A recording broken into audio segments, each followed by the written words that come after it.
California True Crime is a podcast that sometimes deals with heinous acts of violence towards other individuals. This podcast may not be suitable for everyone. Listener discretion is advised.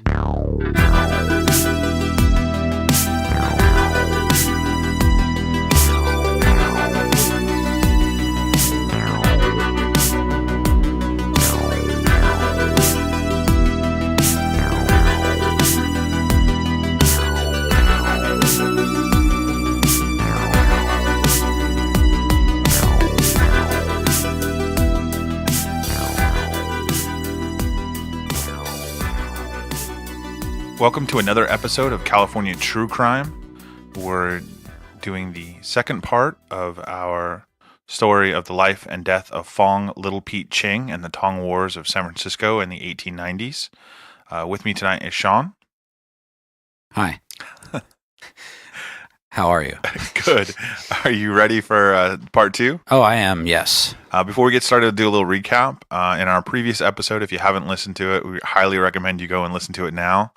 There's a lot of information, so just a real quick recap. We talked a little bit about the history of San Francisco and Chinatown specifically, how the immigrant community really got started. We did a little background on the culture of the time of Chinese immigrants in California and San Francisco specifically, and it really centered around our main protagonist for this particular crime, Fong Little Pete Ching, who was a criminal overlord and a shoe mogul, and really, he did a little bit of everything, really. Yeah. But the case really gets started with a attempted murder on Fong Ching's life, in which his bodyguard shot the would-be assassin and was arrested for it. Fong Ching tries to bribe the police that were witnesses to the crime, and because of his attempted bribery, gets arrested himself and brought up on charges of bribery. The trial began January 7th, 1887, with a Judge Dennis Toohey presiding at the bribery trial.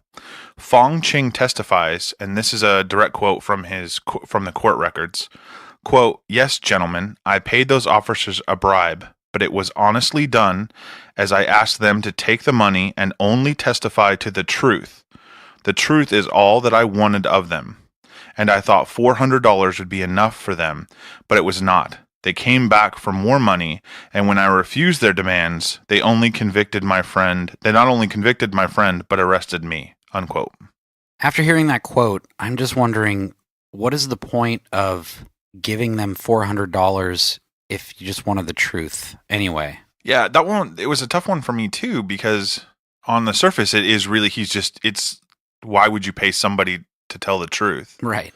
But when you really look at some of the backdoor dealings that's going on in San Francisco at the time, there is rampant graft and bribery and protection money being paid by a lot of people. Mm-hmm. So once you take that into context, to me, that is really kind of holding that corruption up to light and saying, the only way I'm going to get a fair trial is if I pay these guys to be honest. Otherwise, they're going to convict, a Chinese immigrant for protecting my life. Right. And I think it's an interesting kind of defense, because he uses it as saying that I am guilty of what you're charging me with bribery, and yeah, I bribed these guys, but I only bribed them to tell the truth. Right, and $400 is the maximum to tell the truth, because when they come back, he won't pay them anymore. Exactly, yeah. And there's some stories that he actually that was also part of his defense, was they wanted more money. Right. So he turns around on the cops and says, "Yeah, Lee Chuck did something wrong. He killed this guy that was trying to kill me. And yes, I did something bad because I tried to bribe these police officers, but only to tell the truth. But what about these police officers that were willing to take a bribe?" Right. And I think that in itself is just crazy, that's his defense. I'm not 100% sure if that would actually, I can't imagine going to a court now. I don't know, though, but it's like, if the cops took the money, then it seems like it should just be, maybe he's just trying to have a mistrial, try to throw it away, because look at the people that are supposed to uphold the law are taking money, which is illegal. And that's not to spoiler alert, that will actually come into play as we go along and as the story kind of unfolds. And I think this whataboutism, I did something bad, but what about these other guys? Right. I think that he might not just be playing to the judge and the jury and the court, but a lot like when Jessica talked in the Emma Ledoux case about how much a circus it is, and how this case of a woman being, tried for the murder of her husband being covered in every single newspaper. Well, Fong Ching is a lot like that in San Francisco. He's the most powerful Chinese immigrant in San Francisco. He's probably one of the most powerful men in California at the time. So all of the newspapers are covering this. And I think he was really savvy about that. Again, living in both parts of the world, the white Anglo world of the San Francisco business, and then the Chinese immigrants. Right. That I think he was kind of playing to that. Yeah. Like, you guys are, I'm not going to get a fair trial here, but I'm going to make sure that all the newspapers know that everybody's corrupt. Right. On January 18th, the jury was deadlocked and the case was actually dismissed. Fong Ching was released on $5,000 bail pending a new trial. At this time, Fong prepared for his second trial in a way he was a lot more accustomed to, which means he basically set about bribing witnesses and fabricating evidence. He got a professional burglar, Gus Williams, to testify that Officer Martin had taken bribes from him before. So he's going back in and saying, if this is the strongest part of their case, I'm going to fabricate a reason why Officer Martin can be trusted. And this would have had a lot more strength in the court had Gus Williams not been caught robbing a residence and sent to San Quentin. His credibility in court is completely done. Fong answers by producing many Chinese witnesses that would attest to the character of Williams. But obviously, and there's no proof of this, this is just my own belief, that all of these witnesses are guaranteed to be on Fong Ching's payroll. Oh, yeah, most likely. And I think it's like the character thing, like, oh yeah, this guy's a bad guy, but look at all of these people that say that Gus is really trustworthy. Right. This brings up a point for me, is that he's using a known criminal to testify in court. And we see that a lot of times where you have a jailhouse snitch or somebody who's a known felon or known crime. And I always wonder how much weight that would carry with people in a jury. Right. I think it's hard. I think a lot of times it probably matters on what the actual offense is that they had, how they come off, if they just seem like they're just doing it to get out, if they're in jail at the time or something like that. I think it matters on just the situation. Also, maybe the crime too, because I can see he's a burglar. Right. He's like a petty thief. It's not as bad as murder or something like that. Maybe the jury would tend to believe it a little more. So we've been talking about Fong Ching, but there is another player in this story, and that's Lee Chuck, his bodyguard that was initially arrested because of killing the would-be assassin. Lee Chuck, on the other hand, is found guilty of murder as well as attempted murder of a police officer. He appeals the ruling and is granted a new trial. This one also comes out the same. He's found guilty, and this one actually only after 6 hours of deliberation. So it's not like the Fong Ching case where the jury is deadlocked. This leads to another appeal, which led to a completely different result, and he's only sentenced to 5 years in jail. Now, while he's in jail, he's actually found to be insane and is eventually sent to Agnew Asylum in February 10th, 1892. So I don't have a lot more details on that individual trial. I thought it was interesting that he was found guilty twice, and on the third time, it drops down to 5 years in prison. So right. I'm wondering if that has anything to do with how he was found to be insane. Maybe he did something during the trial that the jury might have just thought or the judge, the sentencing might have been too hard because he seemed to be showing signs of something weird. It's possible. It seems like he gets sent to prison and then pretty quick after that suddenly becomes insane. Right. And it's entirely possible. In fact, if anyone's listening to this and knows more about the trial of Lee Chuck, please drop us a line. But and again, after hearing this and reading all of this about the conspiracies and the graft and the bribery, part of me even wonders if somewhere behind the scenes, Fong Ching, his money actually found a willing recipient. That could be true. And in the right hands, he got him a lesser sentence. Another thing too, it might be like now when people don't seem to be capable of standing trial, like low IQ or something like that. I mean, he was a hatchet man, and that was like his job, was just going around and protecting. So maybe he just wasn't that smart. There's a ton of reasons, even with as badly as the predominantly white community saw the Chinese at the time, that could have been a factor, right? That they were they're taking pity on him and for racist reasons. Mm-hmm.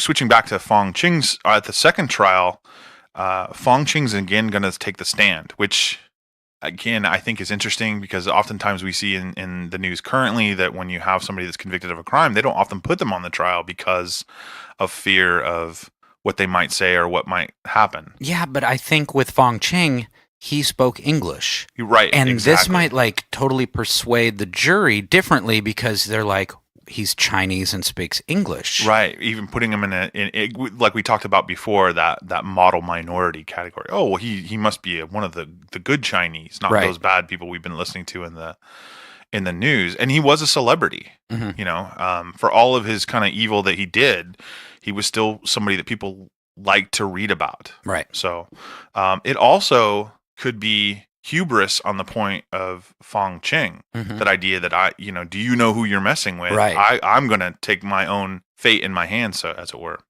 Now, this time he's going to testify that he and Lee Chuck were both part of the Bo Sin Ser Tong. Now, if you remember, this is the rival Tong that wanted Fong Ching dead. Now, in open court, he's actually saying that he's a member of this exact same Tong. So, if you remember from our earlier episode, that this was the Tong that had sworn out against Fong Ching. They put money on the bounty for somebody to kill him. And now in open court, he's saying, no, I'm actually part of that Tong. Don't worry about it. It's all an internal matter. The idea is that he's going to paint this picture of it being a completely internal problem and that it was settled in-house and not some sort of gangland war. The legal system and the police at this time had a long history of looking the other way when it came to problems in Chinatown. The Chinese were kind of left to settle their own disputes, and as long as the violence was kept to a minimum and there was nothing spilling out into the rest of the city, meaning mainly the white residents, and the white residents weren't inconvenienced, they kind of could do whatever they wanted. Most of the court had no idea of the inner workings of the fighting Tongs or really even cared how that part of the city ran. So this kind of defense could be seen as working because I'm, as the average white citizen of San Francisco, I have no idea. Right. I probably don't even go down to Chinatown, unless I'm doing something illegal. It's not like now where I like a tour, a place to go for tours. Right. Now, all the while that the second trial was ending, there was some powerful people getting really nervous about the contents of Fong Ching's safe. Now, it seems that while awaiting his trial in jail, Fong Ching had his lawyer get documents that were in the safe of his shoe factory. So remember, his shoe factory, FC Peters Shoes and Company, that was his base of operations, not just for his legal businesses, but it was also his base for all of his illegal businesses. Now, these documents in the safe detail bribes that had been paid to powerful political figures in the city. People like political boss Chris Buckley. Now, the papers showed that Buckley had received $4,500, which today would be $123,019. And if Fong Ching was going to burn, then he was going to take as many people with him as possible. Buckley was so afraid of this happening that there are reports of him going to Fong Ching's lawyer and offering to give the money back. But Fong said it was completely too late, and if he went to prison, then everybody would know what was going on. So the court caught wind of this and got search warrants for the shoe factory and broke in and ransacked the place looking for the papers. It just seems like if Buckley would have kept his mouth shut, you couldn't really prove it was all Fong Ching's. Right. Like, how do you even... You wrote it down that he took a bribe, unless he signed it, like if it's saying... Yeah, exactly. That could have been, but I mean, if he would have just kept his mouth shut, maybe it would have just... Because if we go back, again, it's the word of a Chinese immigrant, right? A criminal Chinese immigrant against one of the most powerful political figures in the city. Mm-hmm. Who's going to, who are people going to believe? Right. But we cannot forget that power of the newspapers at this time. and the power of the newspapers to sway people's opinions. And I think somebody like this who was not necessarily an elected official, but whose power resided on the fact that he got other people elected, that if there was any whiff of controversy or corruption around him, then it would affect him getting future people to back him and affect his power in the political sphere. Right. Now, what was interesting, though, is when you said exactly right, that it's just Fong Ching writing it down.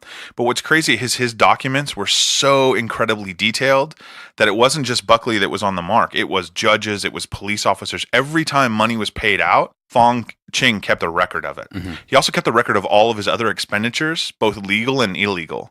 So there was a $200 bribe to the DA, Edward Stonehill, a $600 bribe paid to Judge Toohey, which is the judge in Fong Ching's current cases. The two cases that Fong Ching's been in front of the court, it's Judge Toohey that's the judge. So now we have proof that Judge Toohey has at some point received $600 in bribes from Fong Ching. Right. So that right there, on the outside, how could somebody get a fair trial if that comes out? Oh, yeah. Right. Now, there's also $11,000 paid over several months to his lawyer. So his main lawyer is very well paid. Now, I'm not 100% sure if that was for legal things or illegal things or just retainer or making sure he was kind of an errand boy. I'm not 100% sure. It also showed, and I think this is kind of interesting, he was, like I said, a meticulous record keeper. He pays $264 for the armored shirts that he and Lee Chuck wore. So that's, $132 is what the going rate was for a chainmail shirt at the time. He also pays $191 for revolvers. So, and that's not just his own personal revolvers. That's just a lot of guns. That's a lot of guns. Now that's in the 1880s money. Now there were some documents that detailed some of the workings of the Ji Sing Ser tong. Now that's Fong Ching's own tong. That's the one he actually started. Right. Now, this documentation doesn't actually directly link Fong Ching to the tong, but it is kind of suspect that he has business papers that detail how the organization works in his personal private safe. So he tries to keep that part as far away. But I think if any of the experts understood more of how Chinatown worked, that would be a huge nail in the coffin to make sure that he was convicted. Now, all of these will actually be published in papers across the city and actually outside of California. Now, this is also the way that the Sam Yup Company, which is the original one of the 6 companies that Fong Ching will work for, they find out that Fong eventually will pay over $75,000 in bribes and graft all over San Francisco. And that's actually somewhere about $2.1 million in 2018. So and I think this is kind of interesting too, because it's a lot like what would happen today. This doesn't diminish his public appeal. Mm-hmm. I think the white business community understood what graft and corruption was going on in San Francisco, and they said, see, he has to do it too. I understand that, and I kind of it's the price of doing business. You got to pay people off. And I think a lot of the middle to lower class people on both sides of Chinatown, the Chinese and then the poor white citizens of San Francisco, I think they really saw this as somebody sticking it to the man a little bit. Right. Oh, look, this is a guy who grew up poor, who's made a name for himself, and now the man's coming to get him, and he's having to pay them off just to do business. So I won't say Robin Hood, but it has flavors of that, because he's robbing from the rich and the poor and not giving it to anybody but himself. Yeah. So when these documents are published in the papers, they're going to cause quite a stir, not just for the controversy that they bring up, but also for the way they were obtained. Fong Ching's lawyers get there just as the police were breaking into the shoe factory. Uh-huh. They were able to get the sheriffs, like the San Francisco County sheriffs on the Fong Ching side. And again, I'm pretty sure they were probably paid off. Right. I don't have documentation of that. But given his general MO, I don't see another way around that. Now, this actually will cause a rift between the city police and the county sheriffs. And like we've talked about before, San Francisco in general had kind of a weird law enforcement situation. You have the county police, you have the city police, you have a special unit that just dealt with Chinatown, you have vigilance committees, vigilante groups that were tacitly approved by the police, and then you have private police forces that were set up by certain companies to protect their own interests. So in the middle of all of this are fights for jurisdiction and who has rights and things like that. All of these fights are going to go over about whether these documents were obtained legally, should they be admitted into evidence, what's in the documents, and that's going to play across in the newspaper. So everybody's kind of waiting, what's in these documents, because nobody really knows. They're seized and then they're taken to the court. The papers and documents are obtained are something of a huge sensation. They're going to travel from hand to hand around the highest offices in city governments. But that's the people that Fong Ching has been paying off. Mm-hmm. So I have all this evidence of terrible things that Fong Ching is doing. And oh, look, there's my name in them. So I'm just going to take that paper out of the pile and then pass it on to somebody else. And I've read a few things from a couple of different historians that are saying that when you read the case and you see all the newspaper articles, that's kind of what happened. Is these guys, these upper echelon in San Francisco government at the time, they're flipping through the evidence and trying to find their own name and their own records and then getting rid of those before it gets passed on. Mm-hmm. Now, eventually it's going to come to light that Buckley had taken bribes from Fong Ching. There was no really way to cover that up. And he's in league with others that are known to Fong Ching as well. So eventually this scandal is going to kind of erupt. Now, the biggest players are blind boss Buckley, Christopher Buckley. He was a political boss of the Democratic Party. Jerry Driscoll was also another political fixer and functionary for the powerful of the city. He was somebody that people could go to and if they needed something done. As well as Harry Lowenthal. Now, Harry Lowenthal was Fong Ching's main lawyer, the one that we talked about that had gotten $11,000 over several months. And he was really the linchpin. He was the go-between. He's the people that people would deal with. He was, obviously it's a white guy in upper echelon of government. He could blend in where Fong Ching really couldn't. It's also revealed, and this doesn't have to do with anything. I just think it's a very telling name, but it's revealed in a private correspondence between Fong Ching and others that he calls Chris Buckley the blind white devil.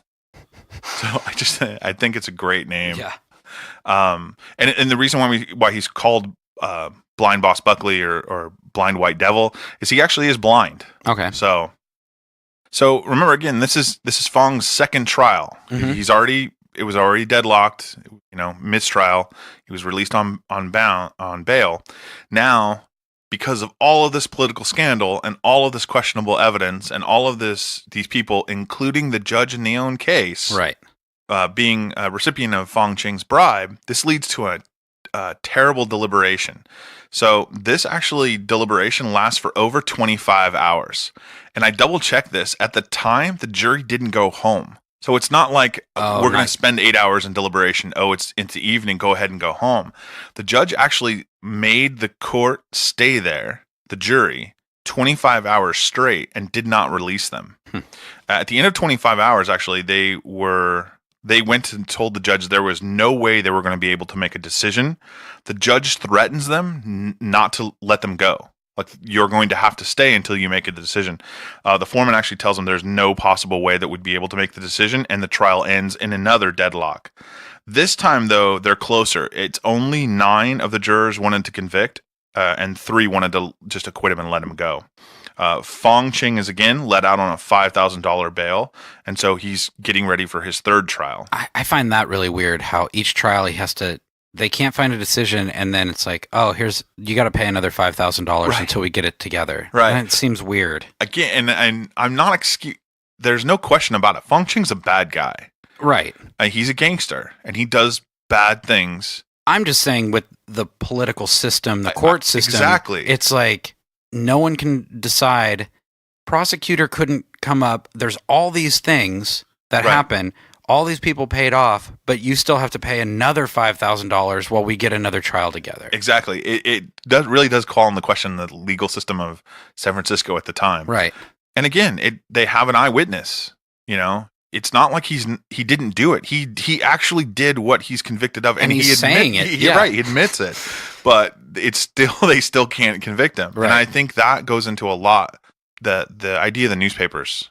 Really, and people's public perception and the circus that's around this. Mm-hmm. Now, amidst all of this, Fong Ching's third trial is gearing up. And again, Fong Ching springs into action. This time, though, he's going to throw buckets and buckets of money and his own considerable weight at the problem. There are 4 attempts to bribe the jury, all of which were unsuccessful. So, and again, the average wage at this time is about $1.62 a day.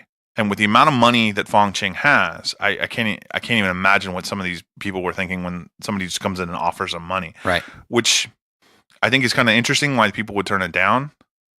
I don't have anything else to say about that. I just think it's kind of interesting. Yeah. This time, though, at the conclusion of the trial, it only takes the jury 30 minutes of deliberation before they find him guilty and sentence is passed. Again, Judge Tui is presiding yet again for his 3rd trial. That makes no sense that it's the same judge. Is there only one judge in San Francisco? Well, I'm not a legal expert. So again, if you're listening to this and you happen to be a lawyer or know more about the legal system in the 1890s in San Francisco, I'm interested to know really how that works. Like, once you get a retrial, is it because of the type of crime it was? Is this was a judge for only that particular area, or? But he's tainted. Right. He took a bribe. Right. I don't see how he's on the 3rd one. I don't. Maybe it's because it's only a $600 bribe, and other guys had more. And San Francisco it's not as big as it is today, but it's not a small city. I mean, I can't imagine he's the only judge. On September 7th, 1887, Fong Ching will be sentenced to 5 years in Folsom Prison. What's interesting for me at this point was that in Folsom, he's the only Chinese prisoner that's allowed to keep his queue. So that's the long braid that becomes a symbol of Chinese immigrants in California, as well as it has an interesting historical background with it's a hairstyle that was forced on the Chinese by the Manchu dynasty, which can lead into an entire different discussion on Chinese history. Yeah. I also found it was interesting because at the time, Folsom Prison actually has, and all of our state prisons in California had a separate section for just the Chinese. So he is, and again, this takes me back to like watching a movie like Goodfellas, where all of the gangster and the bosses go into prison and it looks like an apartment and it's really nice. Cutting garlic super exactly. Nicely. And to me, Fong Ching's time in prison, again, he's in prison, but he is not treated necessarily like the average Chinese prisoner. Right. Now, he will spend all 5 years in prison. Eventually, he's going to return to San Francisco once he does his time. And even though he didn't lose his shoe business or the tongs, his tong is still there. His shoe business is still there. His power and his influence and his wealth are greatly diminished. Now, he's going to build it back, and eventually he'll become as powerful as he was before prison, but it still is a speed bump, I guess he would see as on his way to total domination. By 1893, he's actually, again, head of a set of rackets that's going to make him rich and powerful, probably one of the most rich and powerful people, not only in Chinatown, but all over California. So this is somebody who takes a hit and comes back twice as hard. And in 1893, there is a festival being organized in San Francisco that's a lot like a World's Fair. In fact, this is a lot like the World's Fair that just happened in Chicago in the same year. And those that follow true crime or famous American crimes in general, especially from history, would know that at the Chicago World's Fair, American serial killer H.H. Holmes had built his murder hotel and continued his killing spree while the fair was going on. Now in San Francisco, this event is called the Midwinter Fair, and it'd be held in Golden Gate Park. Now during this event, there were going to be exhibits, amusement park rides, as well as recreations of different important events from California history, as well as special exhibits that would show fairgoers about the different types of cultures from around the world. Fong Ching was able to capitalize on the fair as a way of bringing in entertainment and workers to be a part of the fair. He would import people from China. Now these cargo ships would be bringing people in, and then he would capitalize on that and be kind of the middleman. The cargo ship Gaelic was in charge of bringing almost 300 Chinese people to the shores of California. The San Francisco Call newspaper reported that it was suspicious that Fong Ching, who was in charge of importing all the Chinese for the pavilion, since he had a finger in all the crookedness that went on in Chinatown since he arrived. And again, this is somebody who had been convicted of bribery and was known associates of criminal organizations. Added to that the chaperone for these 300 immigrants, so the idea was he was hiring these people from China, bringing them in, and then there would also a chaperone to make sure that they followed the rules, and then when everything was done, they were going to go home. But the chaperone for this group that came to California was Chun Ying, and that was Fong Ching's cousin. So he's a known criminal. He's involved in sex trafficking and slavery. He's involved in murder for hire and gang activity, but suddenly he's going to turn over a new leaf. And is Chung Ying? Do you know if he had any criminal history? I don't. There's no documentation that said, yeah, he's convicted of these crimes. So it might be a little unfair at the offset to. Well, I'm just wondering if like Fong Ching even told anyone like of his family in China. Oh yeah, I went through 3 trials and was convicted and went to Folsom Prison for 5 years. Yeah, I don't know because he's still supporting his mom. Right. So I'm just not sure if they even know anything. I think so because a lot of his family, you find out his family's involved in the business, and there are certain family members that are involved in the criminal side, and there are certain family members that are involved in the legal side. Mm-hmm. I don't think like his wife and his children were necessarily involved in the criminal side. This cousin, when you hear what happens next, it's pretty obvious that this cousin knew exactly what was going to go on. So we have Chun Ying, Fong Ching's cousin, bringing 300 people into California. Again, for the idea of working on this midwinter festival as workers, as I hate using the term display, but like these were the people that would be performing in these events, and so that people can come in and say, oh, this is what a typical Chinese family looks like, or here's acrobats, and going back to P.T. Barnum displaying a Chinese woman in his museum. Now, officers at the Port Authority, when making an inspection of these people and their papers, when they were coming in, stated that all of these people had come to stay. So they checked their documents and saying the reason is their papers are saying they're going to come and leave. But even the Port Authority knew, no, they're going to come and stay. Uh-huh. That Fong Ching is importing these people to sell as slaves. Now, in June 1894, Treasury Special Agent John Phoenix, which I just thought was an awesome name for a Treasury agent, right? Special Agent John Phoenix. He's actually sent to investigate the Midwinter Fair, especially the Chinese camp, because of allegations of this area being used to smuggle in people illegally into California. And it's a little unclear whether they were upset because remember, at this time, we have the Chinese Exclusion Act, we have the Geary Act, and the Chinese are forbidden from coming in unless they're given specific instructions from the government. So I'm unsure of whether he was sent in specifically to make sure the Chinese didn't stay, or because of the illegal activities that Fong Ching was doing. Regardless, when he gets into the camp, he finds that by June of 1894, there are only 37 out of 257 people still left in the camp. So what happened to the others? Right. And the answer is slavery. I mean, they were sold by Fong Ching all over the state, and not just in San Francisco, but all over northern and southern California.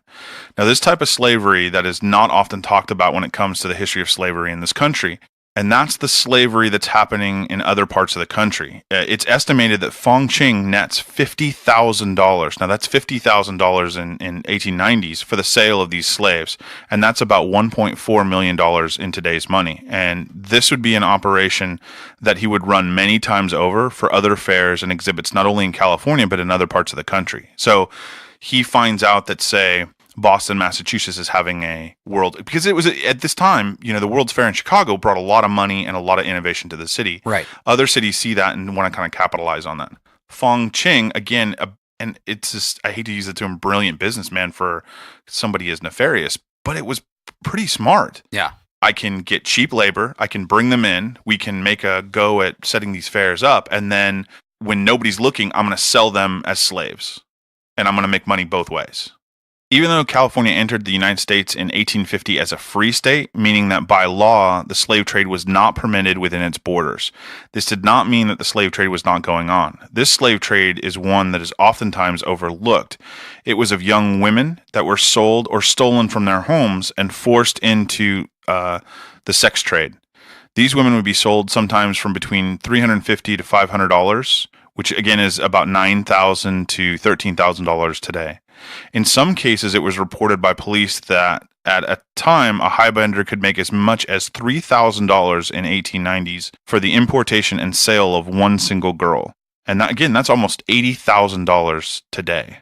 And I think this slave trade is not talked about as much as, we had this conversation before, not you and I, but I've had this conversation there are certain words that invoke a certain image. And when you say slave in American history, generally, at least for me, I think of African slaves in the South. Right. When in California, we're always taught that the Chinese came here to work on the railroad and the Chinese came here to work in the gold mines. And that's true. But there's a huge section of Chinese population that was brought here against their will and then sold with almost a tacit approval of the government because of cheap labor. Right. I think with this case, it wasn't so much against their will, it was on false pretense. Right, exactly.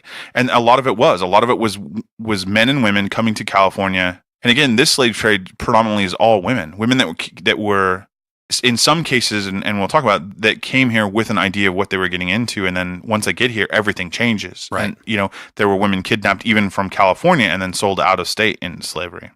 Now, some of these women were brought to America with the lie that they would be performing in shows and exhibitions, i.e. Fong Ching's, fair scam, but would soon find them sold to mining communities or highbenders that would resell them to the highest bidder at auction. Again, exactly like if you crack open a history book, a U.S. history book in most public schools now, you'll see images of slave auctions in the South. Well, that same thing is going on in California, not necessarily out in public, but it's the same thing. So why are the women being sold to mining communities? Is it for the sex trade, or is it, or it's not just cheap labor also? No, it is for the sex trade, because you remember we were talking about 90% of these camps are men, and these women are abused and sold and treated unimaginably. And from a highbender's perspective, it doesn't matter because I can go back and get more. They really are a commodity. And it's funny because this is done. It's not like the government didn't know this was going on. I mean, there's numerous cases of houses of prostitution in San Francisco and mining camps being raided, and then finding Chinese women and finding out what was going on. And I don't want to say they're turning a blind eye, but they're kind of turning a blind eye. Yeah. Since the Chinese custom said that quote unquote virtuous women were not to be brought to foreign soil, and the majority of the population was mostly male of not only Chinatown, but also the mining communities in Northern California, and again, the shipyards in Southern California, that caused a need, again, air quotes, need for these unvirtuous women to be sold into slavery. Right. Now, there were those women that did come to America with signed contracts, which I thought was interesting. So these were Chinese prostitutes that would be found in China that knew they were being brought to America for the sex trade, but they would sign a contract saying, I will work as a prostitute for X amount of years to pay off my debt. But the problem is that once they got to America, they realized these business contracts aren't going to be honored, and they're sold out and treated as slaves. The women had little help or support if they were looking to escape this life.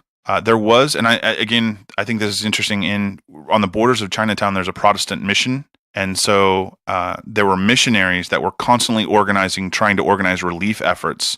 And they worked in a kind of underground railroad in California to help a lot of these, or some of these women try to escape this kind of life.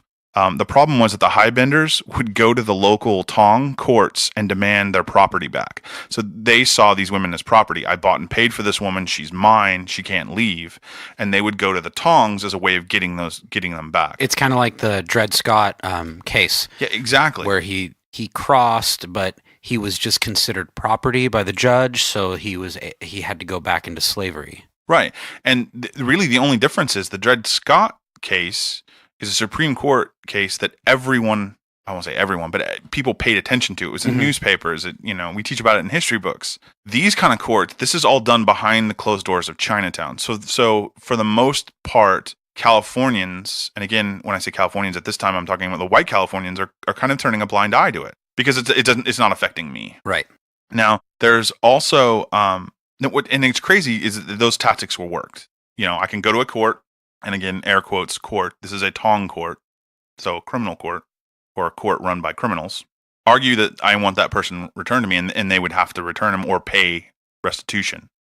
There's also some cases of police officers arresting prostitutes and having them deported before the highbenders could get a hold of them as a way of getting these women out of this. So these police are trying to figure a way, because they know the highbenders are coming, and then they know they have a lot of money behind them, and again, go back to graft and corruption. But some of these police officers would go and arrest a woman before anything was done, put her on a boat and ship her back to China as a way of saying, I understand you're not here willingly. Let's get you out of the country as fast as possible. There's also a problem with highbenders, again, like the criminal overlords, hiring hatchet men at $40 a head to retrieve these women. So you mentioned the Dred Scott decision. At the time in the 1850s and 1860s in the United States, in the South, there were people that specialized in retrieving runaway slaves. Right, the bounty hunters. Exactly, these bounty hunters that would go up in the north and retrieve runaway slaves. Well, the highbenders were acting the same way in Chinatown. If I have a runaway slave, I'm going to pay a hatchet man to go out and get him and bring him back. There were even cases of white residents of San Francisco taking part in slave retrieval. So it's an easy way. Again, a good job is netting you $1.62 a day. Right. And now for a couple of days' work, I can make $40. I won't say it's easy money, but it's tempting. Yeah. And I think, again, when we talk about these kind of crimes, it's the allure of the money. It wasn't only women of the lower caste that was used in such a way. There's also cases of daughters and wives of prominent people in Chinatown and in China being kidnapped and forced into this life because of debts that were owed. So again, I'm a prominent Chinese businessman. I maybe have a gambling problem. I run up debts. Then the Tong comes after my wife and daughter and ends up selling them into slavery to cover my debts.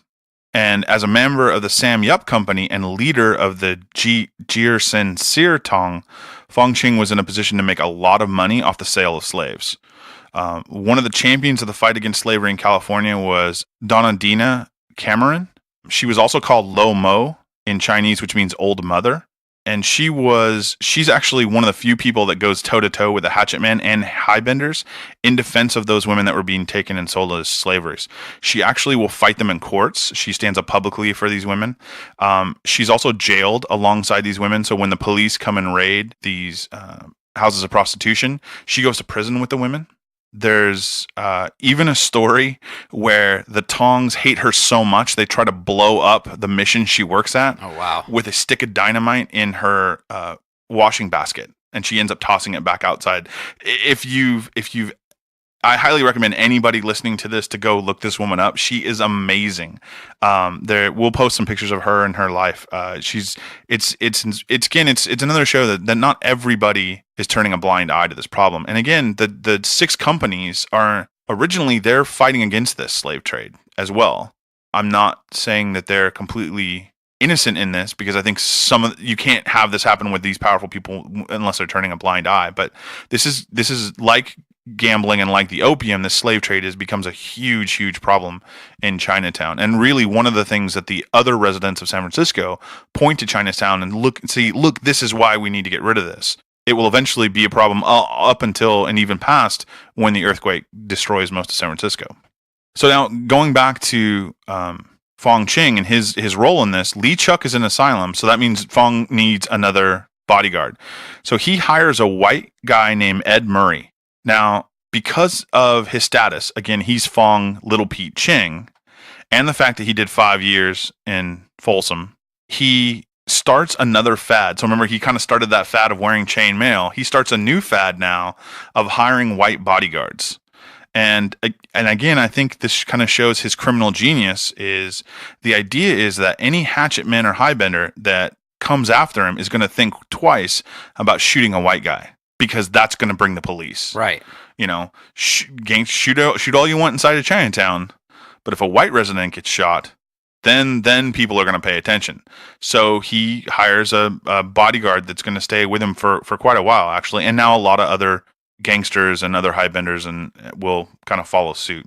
So now, listening to all this about Fong Ching, I mean, at first you kind of think, oh, he's 10 years old. He comes over here. He's an errand boy. Mm-hmm. He works his way from the bottom to the top, learns English, starts kind of, doing more political things and like getting his way back and forth.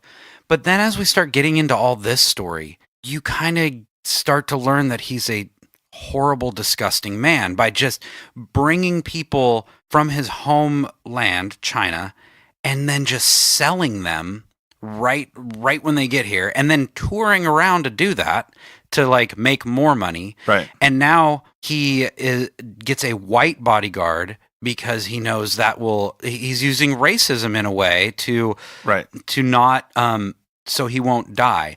And it's crazy because this whole time he has not killed one person. He has manipulated everyone. Right. He's kind of like Charles Manson in a way, using manipulation and money. Well, I guess Manson didn't have any money. He had acid. But like using all the other elements and just manipulating everyone to get everything that he wants. Right. I don't have to be the person to kill you because I have an army of highly paid soldiers that will do that for me. Right. And I think this is where you look at those first two trials, and part of the reason I think they ended in deadlock juries is because of this weird gray area. Mm-hmm. On one hand, I can see, like you said, he's a poor kid who came to a foreign country to make good, to make a living, to support, and he supports his mom. Right. I read that and I'm like, oh, he's not that bad. Yeah. And then you get to the rest of the story of, he's a rampant slave trader. And I think he lives in this he became very good at living in this moral gray area of what he's doing is terrible. But the only reason he's allowed to do this terrible things is because the people that run San Francisco turn a blind eye to it. Right. And not just in Chinatown, but it's not a secret he does this. The San Francisco papers are rife with stories about what goes on in San Francisco, but nobody cares because it's Chinatown. As long as you keep it in Chinatown and it doesn't spill over to our neighborhoods, we're okay with that going on. And again, that's not everybody. That's a gross generalization because there were, like I said, you have Miss Cameron that's fighting the good fight against what's going on. You have members of the 6 companies fighting against the opium trade and the slave trade. Do you think in his mind, he's in a weird way thinking he's helping everything by doing all these things? He's getting all these other people jobs fighting against him, like building a community in a weird way. I think there's a part of that because I know there are stories. In fact, and I'm paraphrasing the quote, but there's a quote.